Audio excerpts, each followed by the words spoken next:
Welcome to our show, Immigration Briefing.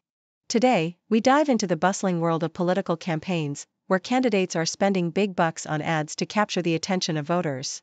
Kamala Harris and Donald Trump are taking different routes to appeal to their respective bases, with Harris focusing on her immigrant roots and Trump leaning into fear-based messaging. It's a fierce battle for the hearts and minds of undecided voters as both parties ramp up their advertising strategies ahead of the election. In other news, we take a look at an exciting initiative in Japan, where Saikyo Bank is teaming up with Indonesian staffing agencies to tackle local labor shortages. With more job openings than job seekers in Yamaguchi, this collaboration aims to bring in Indonesian youths to fill the gap, providing them with job opportunities while helping local businesses thrive. It's a win-win situation that could set a precedent for addressing workforce challenges in other regions. Lastly, we explore the broader immigration crisis facing Europe, as countries grapple with the influx of migrants and the complexities of deportation policies. With rising numbers of asylum claims and legal hurdles complicating enforcement, European leaders are realizing that current immigration strategies may not be sustainable. The conversation is shifting towards finding effective solutions that balance humanitarian needs with legal frameworks. Please stay tuned for more detailed coverage. The Globe and Mail highlights the intense battle for the presidency, characterized by an unprecedented influx of campaign funds and strategic advertising. Kamala Harris's campaign showcases her immigrant roots and determination through heartfelt narratives, while contrasting Trump's ads depict a more threatening tone, targeting service workers and highlighting tax policies. The campaigns are heavily investing in digital and TV advertisements, with the Democrats outspending Republicans significantly, particularly in battleground states like Pennsylvania. This election cycle has seen both parties refine their targeting strategies, with Democrats focusing on younger voters and women, and Republicans appealing to older demographics and men, as they vie for the crucial undecided voters who could tip the scales. Nikkei Asia reports on Saikyo Bank's innovative approach to addressing Japan's labor shortage by connecting Indonesian youth with local companies. With a growing demand for foreign workers in Yamaguchi, the bank plans to partner with staffing agencies in Jakarta to facilitate employment opportunities for Indonesian job seekers. This initiative aims to place 50 workers in the first year, with aspirations for significant revenue growth in subsequent years. The vocational school Mitra Industry, which specializes in practical skills aligned with corporate needs, will play a key role in preparing candidates for the Japanese job market, ultimately helping to alleviate the workforce challenges faced by local businesses. The Telegraph discusses the escalating immigration crisis facing Europe, drawing parallels with Britain's struggles to manage illegal immigration. With staggering numbers of asylum seekers across various countries, European nations are grappling with the same legal and logistical hurdles as the UK. Recent statistics reveal a significant influx of migrants, prompting politicians to consider drastic measures, including offshore processing of asylum claims and agreements with other countries for deportations. However, legal challenges persist, complicating the implementation of these strategies. The article emphasizes the urgent need for reform in immigration policies and the importance of maintaining secure borders, as the consequences of uncontrolled migration threaten national stability and social order across the continent.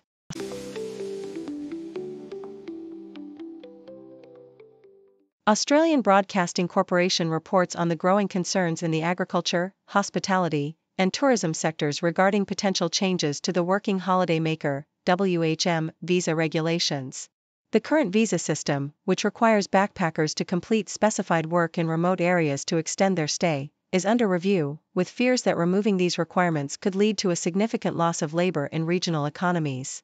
For instance, the horticulture industry, which heavily relies on backpackers, could face a staggering loss of $6.3 billion and 127,000 jobs if the influx of these workers diminishes. Farmers like Kylie Templeton express their anxiety over sourcing enough workers, as local communities are unable to fill the gaps left by international labor. In the Telegraph, a poignant reflection on the state of local folklore in multicultural Britain unfolds. The Tenterden Folk Festival, a cherished event for 30 years, is set to end due to various challenges, including funding and the aging of its organizers. Despite the apparent decline of traditional folklore, there are signs of revival, particularly through social media and community engagement. Initiatives like the Centre for Contemporary Legend at Sheffield Hallam University aim to explore how folklore shapes national identity in contemporary England. This suggests that while some traditions may fade, others are evolving and finding new life in a changing cultural landscape. The Associated Press highlights a significant migration movement in southern Mexico as around 2,000 migrants embark on a journey toward the United States just weeks before the U.S. presidential election. Many, like Venezuelan Joel Zambrano, fear that changes in U.S. immigration policy could jeopardize their chances for asylum. The situation is exacerbated by economic challenges in southern Mexico, where migrants face delays in obtaining necessary documents and are often stranded. This mass departure reflects the desperation of those fleeing dire conditions in their home countries, as they seek better opportunities and safety across the border.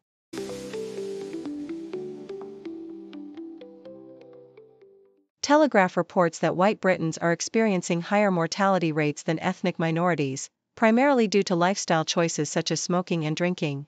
An analysis by the Office for National Statistics, ONS, revealed that while white Britons are generally more affluent, they have a mortality rate of 963 per 100,000 people annually, compared to 834 for those of Pakistani descent and 612 for Chinese individuals. Experts attribute this discrepancy to the healthier lifestyles of ethnic minorities, influenced by cultural and religious factors, which often result in lower rates of smoking and alcohol consumption. However, as immigrant populations settle into the UK, these health advantages tend to diminish over generations, leading to a convergence in lifestyle-related mortality rates. Telegraph also covers Italian Prime Minister Giorgia Meloni's determination to continue her controversial migrant policy, which aims to divert asylum seekers to processing centers in Albania. Following a Rome court ruling that blocked the first group of migrants from being sent to Albania, Meloni labeled the decision as prejudiced and announced plans to issue an urgent decree to override the ruling. The Italian government has invested heavily in this scheme, which aims to process up to 36,000 migrants annually, despite facing criticism over its legality and the potential waste of public funds. The court's decision has sparked a heated political debate, with critics calling for accountability and questioning the government's approach to immigration. Telegraph highlights the precarious position of the Labour Party as it faces growing concerns about the rising popularity of Nigel Farage and his Reform Party. With public trust in politicians at an all-time low, Labour's leadership is aware that they must present a compelling alternative to the status quo. As the upcoming budget approaches, Labour's commitment to not raising taxes is under scrutiny, with indications that national insurance rates may increase, potentially alienating voters. The article emphasizes the need for Labour to connect with disillusioned voters and deliver on their promises, as both they and the Democrats in the U.S. grapple with the challenge of appealing to a broader electorate while maintaining their base. The stakes are high, and the upcoming budget will be a critical test for the party's credibility and future prospects.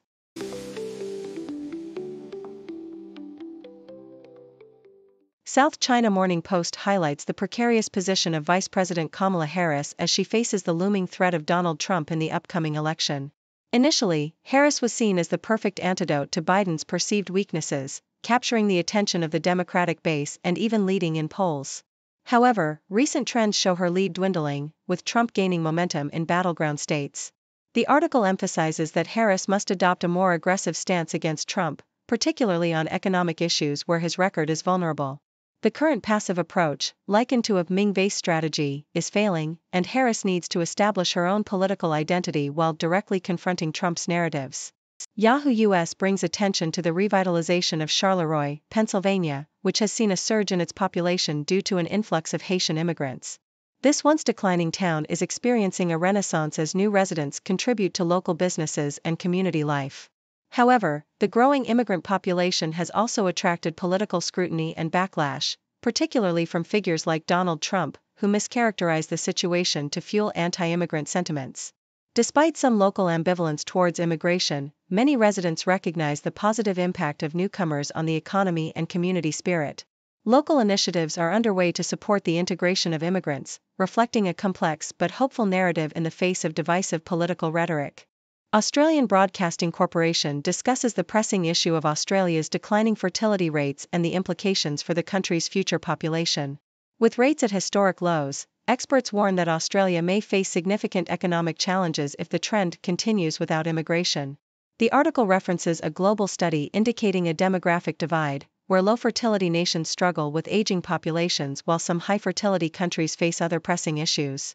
The conversation around sustainable population sizes remains contentious, often sidestepped in public discourse. Historical debates about population growth have led to increased immigration policies, but the need for a thoughtful, ethical approach to immigration is emphasized as essential for addressing future challenges.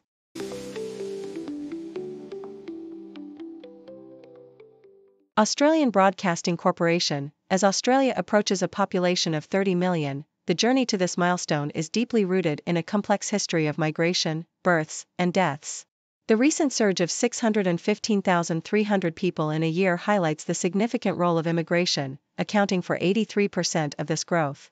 The demographic landscape has been shaped by historical events, such as the arrival of First Nations Australians over 50,000 years ago, and the subsequent British colonisation that led to displacement and violence against Indigenous populations.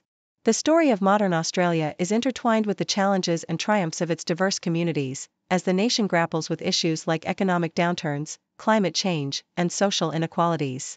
Telegraph. In the political arena, Keir Starmer's Labour government faces mounting challenges as it struggles to maintain public trust and navigate internal conflicts. Recent controversies, including the handling of immigration and the perception of prioritising party over country, have tarnished Labour's image.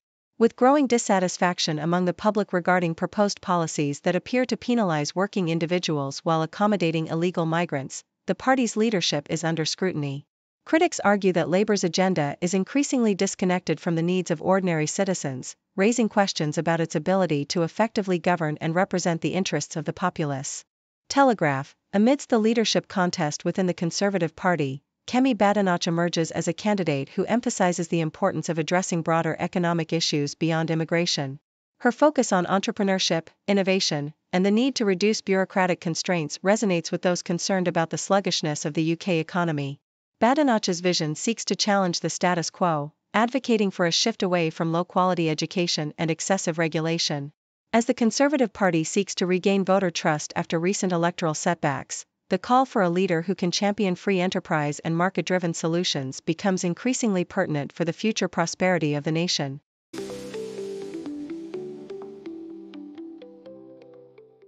Thank you for tuning in. The content above showcases the latest briefing reports and analytical synopses, thoughtfully curated by the 6Do team. These insights stem from a wide array of reputable media outlets, think tanks, government sources, and specialized experts worldwide. We encourage you to explore these sources for a comprehensive perspective. Keep in mind that while the content may not always align with the official standpoint of 6Do Brief, it's not meant to be taken as absolute directives for decision-making. Comprising seasoned media professionals, learned scholars, and accomplished scientists, the 6Do team embodies a trailblazing, fully independent media entity. To customize 6Do Brief to meet your professional needs, you have the option to subscribe to a diverse array of briefings on our website, 6dobrief.com. Regardless of your location, you can conveniently receive 6Do Brief via email.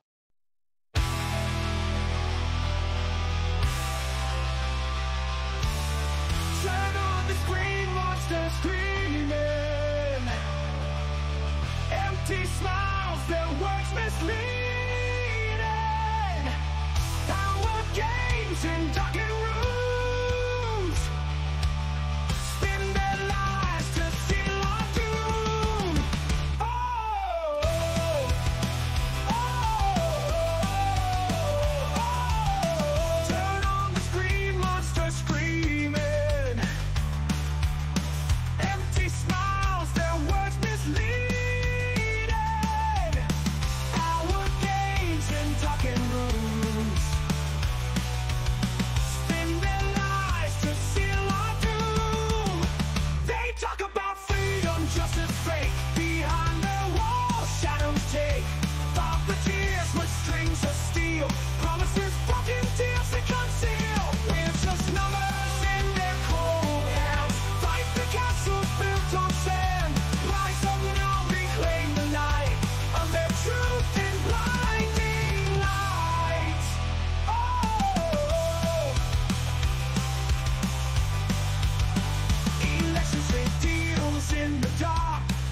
Lost in power's arc.